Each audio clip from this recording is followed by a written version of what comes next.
विज्ञान कक्षा 8 कोयला एवं पेट्रोलियम। प्रश्न नंबर 1, सीएनजी और एलपीजी का ईंधन के रूप में उपयोग करने के क्या लाभ हैं? वाहनों के लिए प्रदूषण रहित होता है। यह जलने के बाद कोई इत्यादि राख नहीं छोड़ते। इन्हें सीधे घरों व उद्योगों में प्रयोग किया जाता है। बिजली उत्पादन के लिए प्रयोग किया जाता है।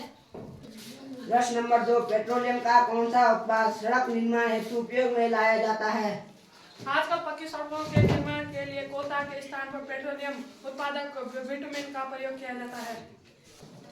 प्रश्न नंबर 3, मृत वनस्पति से कोयला किस प्रकार बनता है? यह प्रक्रम क्या कहलाता है? लगभग 300 बिलियन वर्ष पहले पृथ्वी के पास कम आर्द्र भूमि क्षेत्र में घने जंगल थे और प्रकृति प्रक्रियाओं के कारण जैसे बाढ़ आदि से ये जंगल मिट्टी में नीचे दब जाना जैसे वे गहरी होती गए और तापमान बढ़ता गया। लगभग 300 मिलियन वर्ष पहले पृथ्वी के पास कम आदि क्षेत्र में कम जंगल थे। प्राकृतिक प्रक्रियाओं के कारण जैसे बाढ़ आई तो यह जंगल मिट्टी के नीचे दब गए और उन पर ताप भी बढ़ता गया। मृत वनस्पतियों के कोयले के साथ बदलने की इस प्रक्रिया को कार्बनीकरण कहते हैं। प्रश्न नंबर 4, किस स्थानों की पुष्टि कीजिए? डैश तथा डैश जीवाश्म ईंधन है। पेट्रोलियम के विभिन्न संगठनों को पृथक करने का प्रक्रम कहलाता है। वाहनों के लिए सबसे कम प्रदूषण ईंधन है सीएनजी। प्रश्न नंबर 5, सत्य तथा असत्य बताइए। जीवाश्म ईंधन प्रयोगशाला में बनाए जा सकते हैं। असत्य। पेट्रोल की अपेक्षा सीएनजी अधिक प्रदूषण ईंधन है। असत्य। कार्बन का लगभग शुद्ध रूप है। सत्य। कोलतार विभिन्न पदार्थों का मिश्रण है। सत्य। मिट्टी का तेल एक जीवाश्म ईंधन नहीं है। असत्य। प्रश्न नंबर 6, समझाइए जीवाश्म ईंधन समाप्त होने वाले प्राकृतिक संसाधन क्यों हैं? मृत पौधे और अवशेषों के तापमान और वहन के कारण लाखों के वर्षों की अवधि में जीवाश्म ईंधन बनता है। जीवाश्म ईंधन वो प्राकृतिक संसाधन है जिन्हें थोड़े समय में दोबारा नहीं बनाए जा सकते हैं। क्वेश्चन नंबर 7, कोक के अभिलक्षणों और उपयोग का वर्णन कीजिए। कोक एक संदर्भ और काला पदार्थ से बना है। कोयला जीवाश्म ईंधन है। यह कार्बन का लगभग शुद्ध रूप है। इसका उपयोग घरेलू के साथ साथ चूल्हे और भट्टी के ईंधन के रूप में किया जाता है। इसका उपयोग स्टील के निर्माण में किया जाता है। यह बिल्कुल कम है और यह बहुत कम है और बिल्कुल धुआं नहीं देता। इसका उपयोग धातु के निर्माण के लिए किया जाता है। प्रश्न नंबर 8, पेट्रोलियम निर्माण के प्रक्रम को समझाइए। पेट्रोलियम का निर्माण समुद्र में रहने वाले जीवों से हुआ था। जब ये जीव मृत हुए इनके शरीर समुद्र में पैंदे में जाकर जम गए, फिर रेत तथा मिट्टी के तनों द्वारा ढक गए। जब उच्च ताप और उच्च दाब के कारण प्राकृतिक गैस में बदल गए और पेट्रोलियम खारा पानी से हल्का होता है, इसलिए इस पर तैरता है। कोयला एक काला पदार्थ है और हमें कोयला प्राकृतिक वनस्पतियों से प्राप्त होता है। पेट्रोलियम कोयला मृत पौधों के शरीर से प्राप्त होता है और समुद्र के सतह पर उत्पन्न होता है। विज्ञान कक्षा 6 पाठ पौधों को जानिए। पाठ 6 प्रश्न 1, निम्न कथनों को ठीक करके बताइए। तना मिट्टी से जल एवं खनिज अवशोषित करता है। जड़ें मिट्टी से जल एवं खनिज अवशोषित करते हैं। ख पत्तियों पौधे को सीधा खड़ा रखती है। तना पौधे को सीधा खड़ा रखता है। ग जड़ें जल को पत्तियों तक पहुंचाती है। तना जल को पत्तियों तक पहुंचाती है। ग पुष्प के पुंकेसर एवं पंखुड़ियों की संख्या सदा समान होती है। पुष्प में पुंकेसर और पंखुड़ियों की संख्या सदा असमान होती है। यदि किसी पुष्प के बाह्य दल परस्पर जुड़ी हो तो उसकी पंखुड़ियां भी आपस में जुड़ी होगी। ऐसा नहीं हो सकता।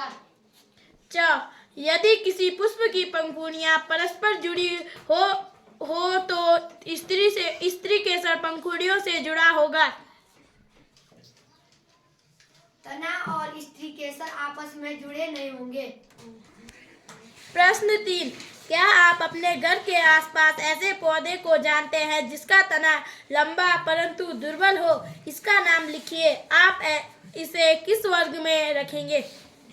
Money plant. और जो इसका वर्ग होगा वो सर्पी कहलाता है। प्रश्न नंबर 4, पौधे में तने के कार्य।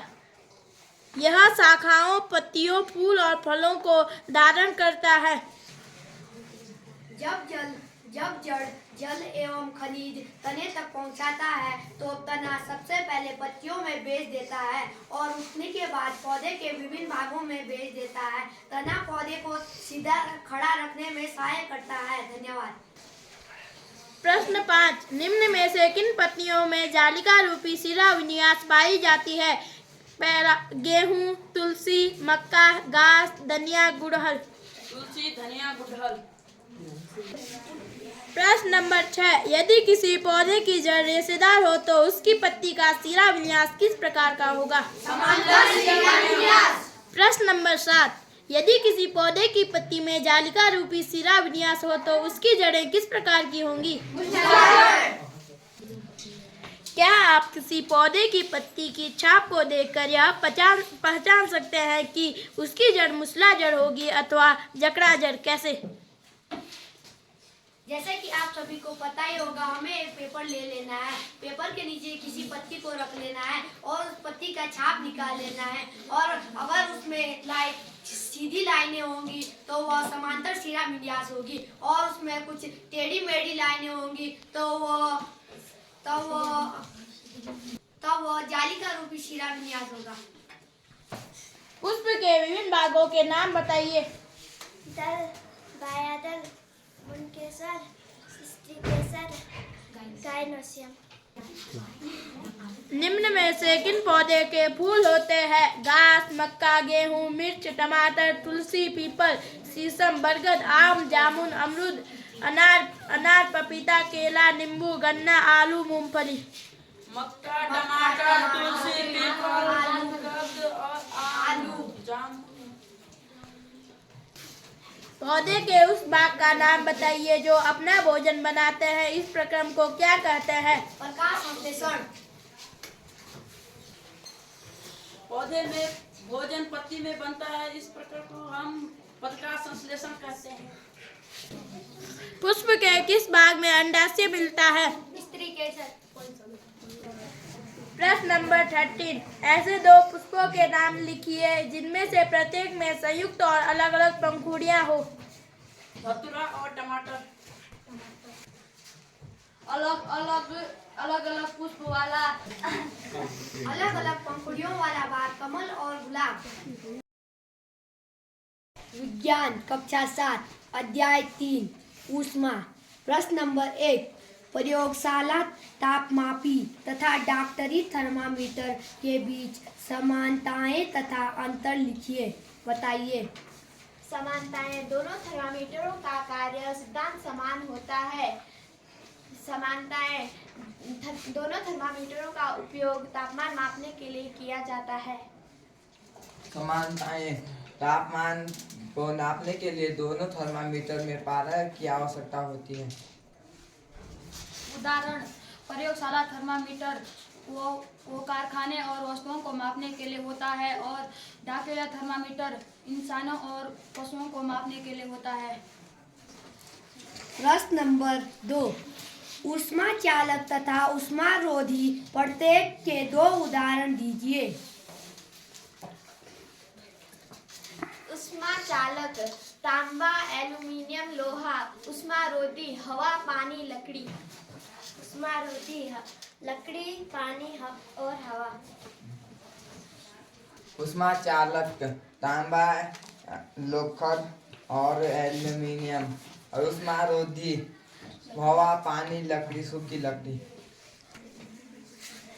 उष्मा चालक, आप देख सकते हैं कि आपके घर में कोई चाकू या फ्राई पैन होगा, उसके पीछे प्लास्टिक या रबड़ की चीजें लगी होती है, जैसे कि उस पे धारा नहीं बहती है, उस पे करंट नहीं लगता है, और उष्मा रोधी जैसे लकड़ी, सूखी लकड़ी और पानी और हवा। प्रश्न नंबर 3, रिक्त स्थानों की पूर्ति कीजिए। क, कोई वस्तु कितनी गर्म है इसकी जानकारी द्वारा प्राप्त होती है। ख, उबलते हुए पानी का तापमापी से नहीं मापा जा सकता। घ, ताप को डिग्री में मापते हैं। घ, बिना किसी माध्यम द्वारा उष्मा स्थानांतरण के प्रक्रम को कहते हैं। ड, स्टील की एक ठंडी चम्मच गर्म दूध के प्याले में रखी गई है। यह आपने दूसरे सिरे तक उष्मा का स्थानांतरण प्रक्रम द्वारा करेगी। च, हल्के रंग के वस्त्रों की अपेक्षा रंग के वस्त्र उष्मा का अधिक अवशोषण करते हैं। प्रश्न नंबर 4, क, थल समीर के बहने का समय। ख, समुद्र समीर के बहने का समय। ग, गहरे रंग के कपड़े पसंद करने का समय। घ, हल्के रंग के कपड़े पसंद करने का समय। प्रश्न नंबर 5, सर्दियों में एक मोटा वस्त्र पहनने के तुलना में उसी मोटाई का कई परतों का बना वस्त्र अधिक उष्णता को क्यों प्रदान करता है। जो कई परतें होती है उसमें हवा फंस जाती है, और जो हल्के रंग का वस्त्र होता है वह सीधे हवा उसके अंदर चली जाती है। उष्मा संचरण की कौन कौन सी विधियां होती हैं। नंबर 1, चालन। चालन विधि किसे कहते हैं? अगर हम किसी लोहे के टुकड़े को आगे से गर्म करेंगे तो उसके छोटे छोटे अणु पीछे तक गर्म होते आएंगे, इसीलिए वह पीछे तक गर्म हो जाएगा। नंबर 2, विकिरण। जब सूर्य का प्रकाश सीधे पड़ता है तो उसके लिए किसी माध्यम की जरूरत नहीं होती है। नंबर 3, संवहन। अब जैसे अगर हम गैस के ऊपर पानी गर्म करने के लिए लगाएंगे तो वह पानी पहले नीचे से गर्म होगा, और जो नीचे का पानी होगा वह ऊपर आएगा, और जो ऊपर का पानी होगा वह नीचे जाएगा। संवहन कहलाता है। प्रश्न नंबर 7, गर्म जलवायु के स्थानों पर यह परामर्श दिया जाता है कि घरों की बाहरी दीवार पर सफेद पेंट किया जाए। व्याख्या कीजिए। अगर घरों के बाहरी दीवार पर सफेद पेंट करेंगे तो वह सूर्य के प्रकाश को परावर्तित कर देगा, इसीलिए घर के अंदर का टेम्परेचर ठंडा रहेगा। 30 डिग्री सेल्सियस के 1 लीटर जल को 50 डिग्री सेल्सियस के 1 लीटर जल के साथ मिलाया गया मिश्रण का ताप होगा 30 डिग्री सेल्सियस तथा 50 डिग्री सेल्सियस के बीच में। प्रश्न नंबर 10, लकड़ी की एक चम्मच को आइसक्रीम के प्याले में डुबोया गया है, इसका दूसरा सिरा ठंडा होगा। ठंडा नहीं होगा। प्रश्न नंबर 11, स्टेनलेस स्टील की कढ़ाई में फ्राई कॉपर तांबे की तली लगाई जाती है, इसका कारण हो सकता है। स्टेनलेस स्टील की अपेक्षा तांबा उष्मा का अच्छा चालक है।